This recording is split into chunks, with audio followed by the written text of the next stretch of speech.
am Dr. Kay Fontana, life force coach and grief recovery specialist, and I am deeply familiar with the pain of loss, having experienced many throughout my life.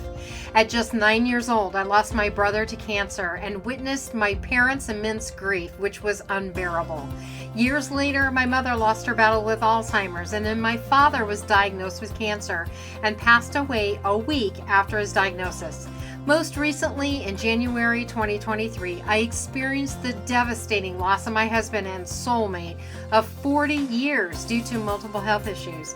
In between were countless other losses, including family members, friends, co-workers, beloved pets, and even finances. However, I turned my pain into my purpose and passion to share strategies to help you get through your darkest days and navigate the complexities of grief. This is the Healing Our Grieving Hearts podcast. Welcome to today's episode called What Triggers You? Recognizing and understanding your grief triggers is important for your emotional well-being and healing. When you take the time to identify what sparks feelings of sadness, anxiety, or anger, you can connect more deeply with your emotions and experiences. Whether these triggers come from certain events or sensory experiences or being in social situations, knowing what they are allows you to create strategies for coping. This self-awareness not only helps you prepare for difficult moments, but also gives you a sense of control in a chaotic emotional time. Embracing your triggers is a key part of the grieving process, helping you navigate your feelings with more ease and clarity. Grief can often intensify during significant anniversaries and milestones, which serve as touching reminders of our loved ones.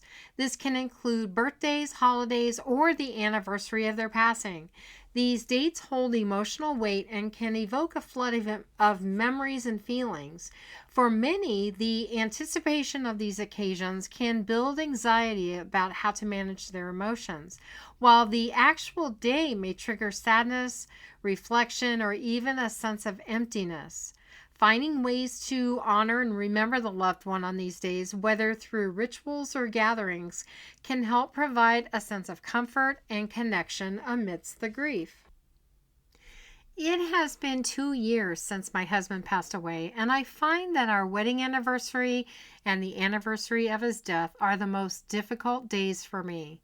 These days bridge the peak of happiness and love during our time together with the profound sadness I have experienced since his death.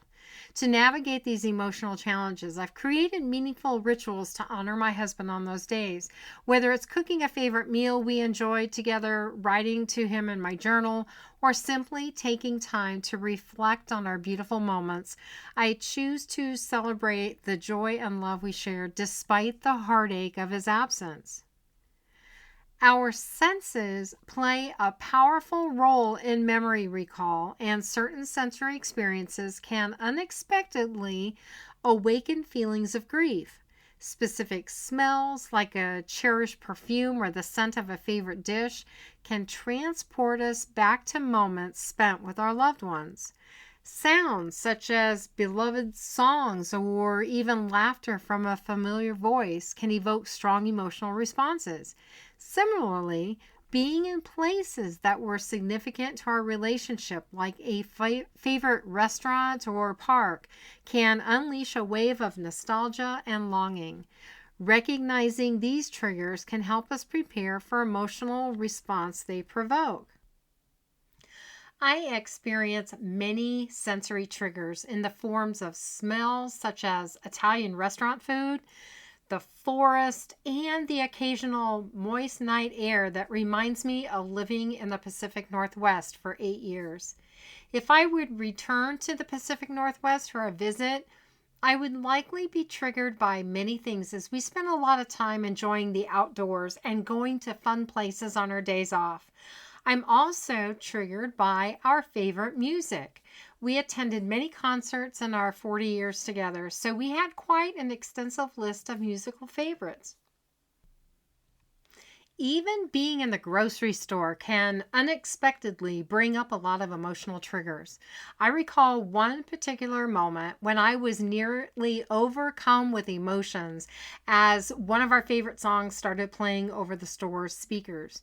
It took me by surprise and it took me back to a joyful memory.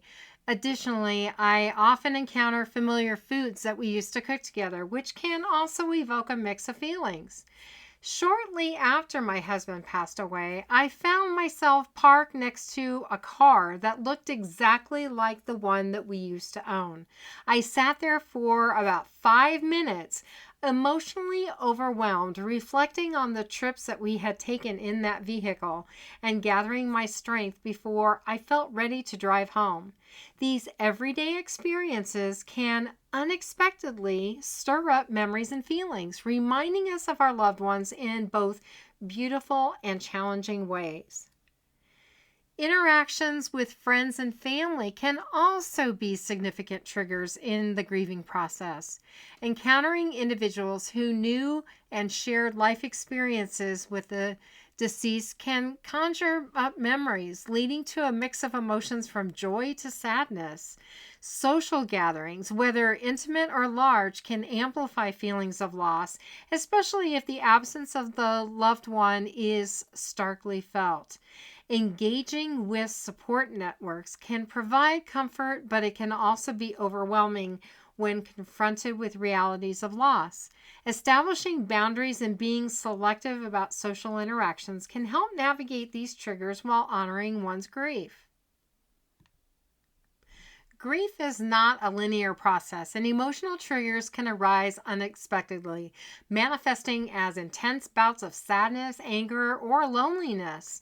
These feelings can catch us off guard, sometimes with no apparent reason.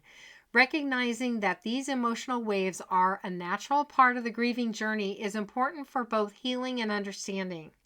Journaling, practicing mindfulness, or seeking professional guidance can offer tools to address and cope with these emotions. By acknowledging and validating these feelings as part of the grieving process, we can create a space for healing and begin to embrace our emotions rather than suppressing them. Practicing mindfulness can be incredibly helpful in managing grief triggers. By staying present and aware, you can observe your thoughts and feelings without judgment. This approach allows you to acknowledge the emotions that arise without letting them consume you. Simple techniques like deep breathing or grounding exercises can help center your mind and bring clarity during emotional moments, enabling you to process your feelings rather than being overwhelmed by them. If you know that certain dates, like anniversaries or holidays, may bring up difficult emotions, it's helpful to prepare in advance.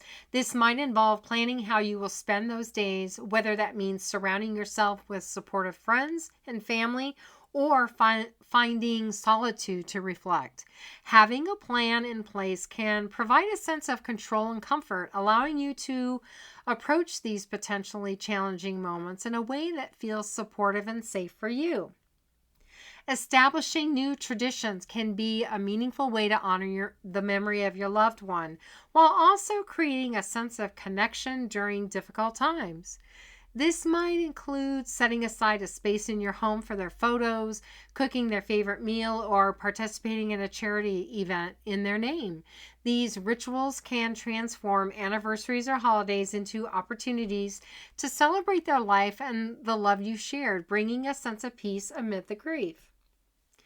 A few weeks before the 2-year anniversary of my husband's passing, I had carefully planned how I would spend the day. I was looking forward to taking a drive to one of our beloved forested spots. However, my plans were interrupted by a significant forest fire in that area. Although I felt a deep sense of disappointment, I chose to see this as a sign to honor his memory in a different way. Instead, I stayed home to reflect on our beautiful journey together, made a special meal, and listened to our favorite music throughout the day. Taking care of yourself during emotionally triggering times is essential for your overall well-being. Self-care can come in various forms, From engaging in activities that bring you joy to ensuring you get enough rest and nourishment. Allowing yourself to feel your emotions without guilt while also prioritizing self-compassion is vital. Whether it's spending time in nature, journaling, or simply enjoying a warm bath, self-care practices can help you ground yourself and create a buffer against the waves of grief. Remember, you don't have to navigate your grief alone. Seeking support from friends, family, or a professional counselor can provide you with the understanding and compassion you need during this difficult journey. Sharing your feelings and experiences can foster connection and remind you that you are not isolated in your grief. Support groups, therapy, or even talking openly with loved ones can offer valuable perspectives and coping strategies, helping you feel more balanced and supported in your healing process. The mission of Healing Our Grieving Hearts is to help individuals navigate through loss and find purpose through grief recovery, energy healing, and spiritual support.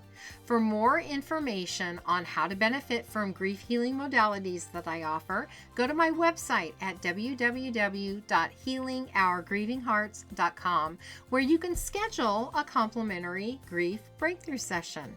You will also find 2 guided meditations on the media page. To follow me on Facebook, go to facebook.com/k.fontana. Thank you for listening to this episode of the Healing Our Grieving Hearts podcast. Remember, you are not alone in your grief, and your experiences and emotions are valid. Join me next Saturday at 10 a.m.